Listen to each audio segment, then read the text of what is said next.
अस्सलामुअलैकुम। मैं अस्मा रज़ी। सारी कहानी आपको याद है, किस चक्कर में क्या क्या बातें क्या क्या हुआ।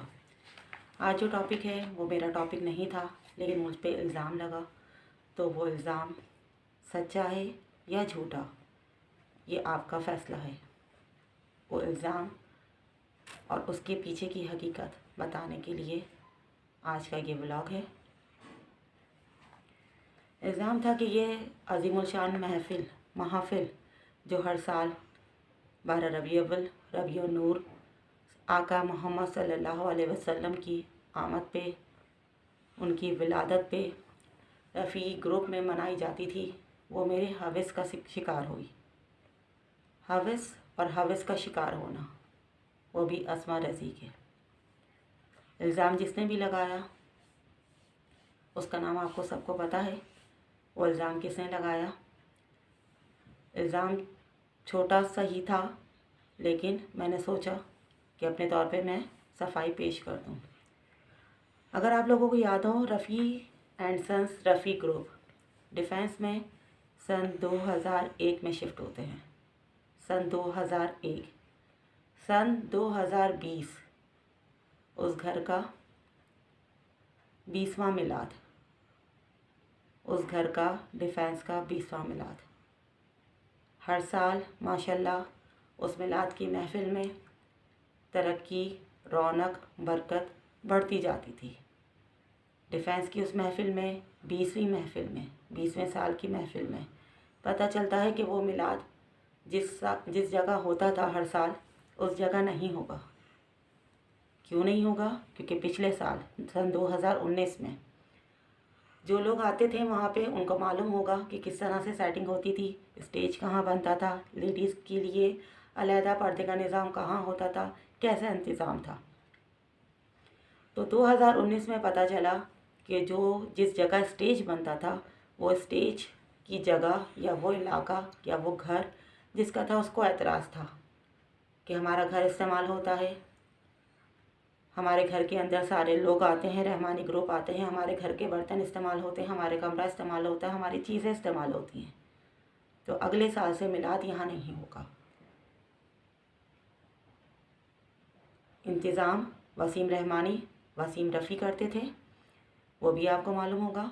तो सन 2020 में ऐलान होता है, घर में फ़ैसला होता है कि स्टेज अब उस तरफ, नसीम की तरफ नहीं बनेगा, कि पिछले साल उसने एतराज़ किया था। स्टेज अब कहाँ बनाए? क्योंकि सबको पता है कितने सारे लोग उस महफ़िल में शिरकत करते थे। इंतज़ाम बहुत बड़ा माशाल्लाह से होता था। तो 2020 में वो स्टेज, जेंट्स का स्टेज, नदीम और आसिम की तरफ शिफ्ट होता है। नदीम रफ़ी और आसिम रफ़ी। अब लेडीज़ का इंतज़ाम का मसला, लेडीज़ कहाँ बैठे? तो लेडीज़ के इंतज़ाम के लिए वसीम रफ़ी ने ये फ़ैसला किया कि पीछे रज़ी और जुबरान का जो घर है, उस तरफ लेडीज़ का इंतज़ाम किया जाए। जैसे ही मुझे ये ख़बर मिलती है कि इस साल का 20वां मिलाद मेरे घर में हो रहा है, तो मेरी खुशी की कोई इंतहा नहीं। ख़बर आते ही मैंने, मेरे बच्चों ने सरकार की आमद मरहबा के नारे लगाए और माशाल्लाह से बहुत ही अच्छे तरीके से हुजूर की महफ़िल जिस अक़ीदत और एहतराम से मनाई जाती है, उसके पूरे इंतज़ामात किए गए। कहने को तो मेरा पोर्शन ऊपर का है। रज़ी रफ़ी और जुबरान रफ़ी का घर एक साथ है, दोनों उस घर के मालिक हैं। उस घर का पोर्शन ऊपर का फर्स्ट फ्लोर मेरा है, जो रज़ी रफ़ी का है, और नीचे जुबरान रफ़ी होते हैं। जो महफ़िल में आए थे, पहली महफ़िल में जो हमारी तरफ है लेडीज़ का इंतज़ाम हुआ, उनको पता था कि किस तरह से वो लेडीज़ की महफ़िल में और मेरे घर में आए, कौन सा दरवाज़ा इस्तेमाल किया गया, कौन से दरवाज़े से वो ऊपर गए। इस्तेमाल हुआ छोटा गेट, जो नॉर्मली डर्टी किचन कहा जाता है, वो रज़ी रफ़ी और उसकी फैमिली यूज़ कर रहे थे। घर का मेन दरवाज़ा, मेन एंट्रेंस हमें यूज़ करने की इजाज़त नहीं थी। तो मिलाद में जितने भी लोग आए, जितनी भी लेडीज़ आई, वो भी उसी गेट से ऊपर की तरफ हमारा घर इस्तेमाल कर रहे थे, क्योंकि हमारे अपनी इजाज़त थी, हमें खुद खुशी थी कि हुजूर की महफ़िल हमारे घर में मनाई जा रही है। जब लेडीज़ की मिलाद हो, तो आपको पता है लेडीज़ के साथ बच्चे भी होते हैं, चाहे वो बच्चे किसी के भी हों। हमारे अपने घर के बच्चे थे, नंदों के बच्चे थे, बहनों के बच्चे थे, जिसके भी बच्चे थे। बच्चों का आना जाना, औरतों का आना जाना ऊपर नीचे होता रहा, लेकिन थोड़ा सा नीचे वालों का एतराज़ होता रहा। वो घर लॉक करते रहे, दरवाज़ा लॉक करते रहे, लाइट ऑफ करते रहे, होता रहा। वो मिलाद की महफ़िल हो गई। दूसरे साल जब वो मिलाद होता है, फिर दोबारा यही होता है कि लेडीज़ का सेक्शन पीछे होगा और जेंट्स की मिलाद जिस तरह से हुई थी वही होता है। लेकिन दूसरे साल सन 2021 में तब तक ये चेंज आ जाता है कि 2021 के रबी अव्वल से पहले ही रमज़ान में जुबरान रफ़ी एक दीवार खड़ी करवा देते हैं, जिससे वो डर्टी किचन का रास्ता हमारा बंद हो जाता है। हम बैक साइड से जो सर्वेंट रूम होता है हम वहाँ से आते हैं। पूरी दीवार खड़ी हो जाती है। दीवार खड़ी हो गई, दीवार क्यों खड़ी हुई वो एक अलग बात है। दीवार के खड़े होने के पीछे क्या कहानी थी वो एक अलग बात है।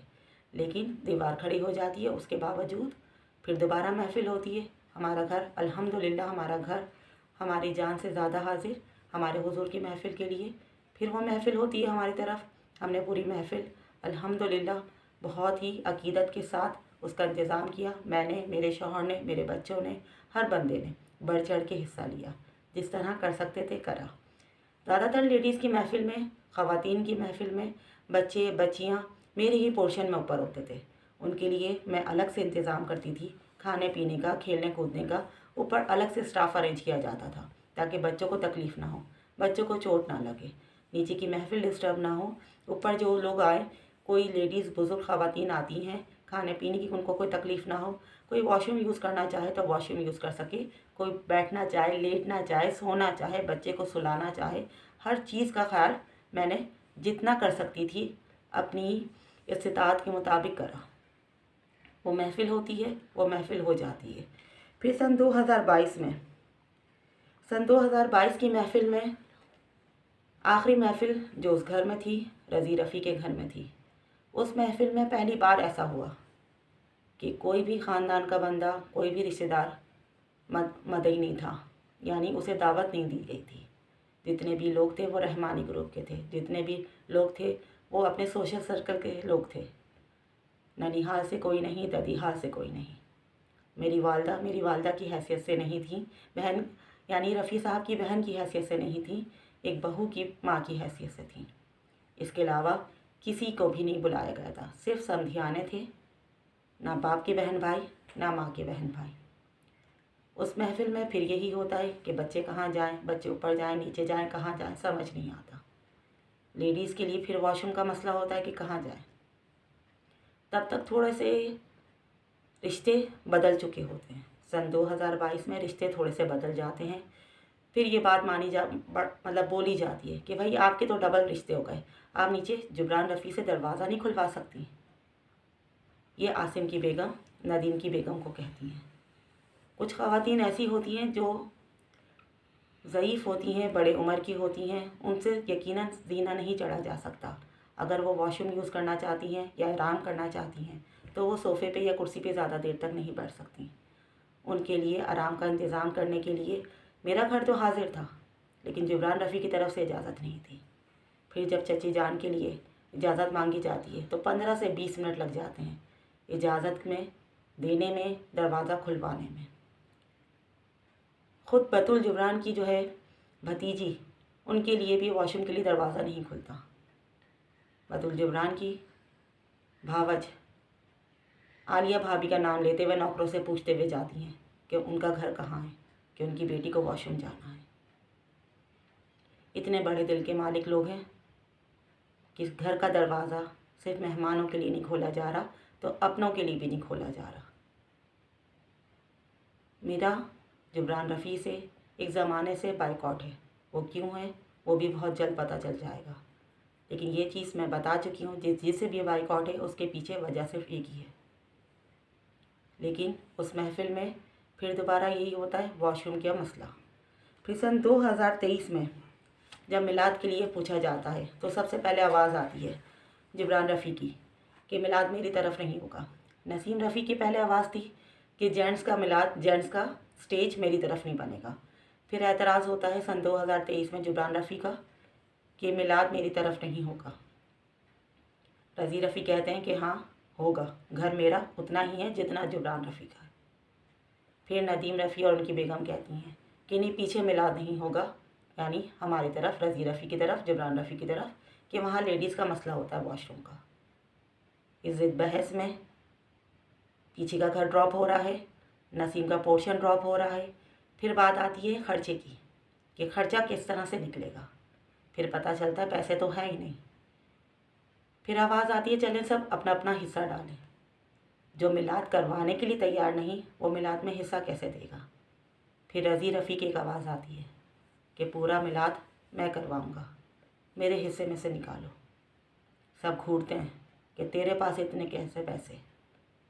तो रज़ी जवाब देते हैं कि जब जेलों से बचा सकता हूँ, केस से बचा सकता हूँ, तो एक मिलाद तो मैं करवा ही सकता हूँ।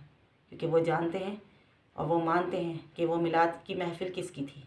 उस मिलाद में आका की आमद ज़रूरी थी। उस मिलाद में हमारा खुलूस शामिल था। उस मिलाद में उनकी बीवी बच्चों का खुलूस शामिल था। हर साल मिलाद मनाई जाती थी, इस साल क्यों मनाएं। अगर बाप के पास पैसे नहीं तो उनके पास तो थे, वो अपने पैसे दे सकते थे। उन्होंने अपना फ़ैसला सुनाया, लेकिन सब ने उनके फ़ैसले को एक मजाक में उड़ा दिया। वो मजाक में उड़ा देने के बाद क्या हुआ? कुछ नहीं हुआ। वो महफिल होनी थी लेकिन नहीं हुई। फिर वसीम भाई ने, जो लोगों ने शिरकत की, उन्होंने देखा एक छोटी सी महफिल जिस तरह वो कर सकते थे उन्होंने करी। फिर उन्होंने अपने ही पोर्शन में, अपने ही एरिया में करी। वो किसी तरफ नहीं गए क्योंकि हर तरफ से उनको इनकार हो गया था। उसके बाद कहाँ गई वो महफिल पता नहीं, लेकिन इल्ज़ाम अस्मा रज़ी पे, रज़ी रफ़ी पे, रज़ी रफ़ी के हवस का शिकार मिलाद की महफिल। इल्ज़ाम लगाने से पहले सोच लें, अगर इल्ज़ाम आपका सच्चा साबित नहीं हुआ तो क्या होगा। रोज़े महशर अगर मेरी पकड़ हुई तो आप लोग भी आज़ाद नहीं होंगे। इल्ज़ाम लगाने से पहले सोचें, इल्ज़ाम लगा किस पे रहे हैं, किस बात पे लगा रहे हैं। आमाल का दारोमदार नीयतों पर है। मैं जो भी सोशल मीडिया में कर रही हूँ, मेरी नीयत मेरे अपने शौहर का, मेरे बच्चों का हक़ लेना है। किसी की तज़लील, किसी की इज़्ज़त पे कीचड़ उछालना नहीं। मुझे मजबूर किया जा रहा है तो मैं बोलूँगी, मुझे बोलने के लिए कहा जा रहा है तो मैं बोलूँगी। मेरे किरदार पर आ गए, मेरे शौहर पर आ गए, मेरे शौहर पे अटैक पे आ गए, जितना कुछ करो, जो कर सकते हो करो। मुझे जहाँ तक जाना होगा मैं जाऊँगी। मुझे केस की धमकियाँ दी जा रही हैं, मुझ पे FIR की धमकी दी जा रही है, लेकिन मैं फिर भी चुप नहीं होंगी। देखते हैं अल्लाह किसके साथ है, कौन सच्चा है। अल्लाह अपने बंदों को आज़माता है, किस हद तक आज़माता है ये भी देख लेते हैं। ज़िंदगी रही तो फिर मुलाकात होगी। अल्लाह हाफ़िज़।